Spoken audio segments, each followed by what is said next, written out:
Body বানানোর সব থেকে সহজ উপায় 80% ডায়েট আর 20% ওয়ার্কআউট। ভুল, একদমই ভুল। যদি এমন করো তাহলে তোমার বডি শুধু 20%ই হবে। বডি বানানোর শুধু একটাই রোল রয়েছে, যা কোনো রোল নেই। বডি কখনো কিস্তিতে হয় না। যদি তোমার নিঃশ্বাস চলছে তো মানে তোমাকে আজ জিম যেতেই হবে। যদিও বা আজ তোমার দিন ভালো গিয়েছে বা খারাপ গিয়েছে, এটাতে কোনো ফারাক পড়ে না। জিম যেতে হবে মানে যেতেই হবে।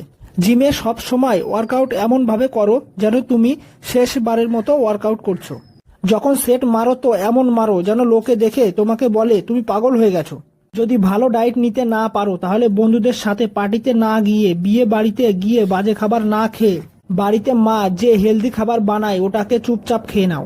রাতভর জেগে বাবু সোনা আমার বাবু খাবার খেয়েছে এইসব করলে বডিও বাবু সোনার মতোই হবে। এই জন্য বডিকে রেস্ট দাও আর ঘুমিয়ে যাও। ব্যাস, এই সব কিছুই আমার বডি বানানোর রুল।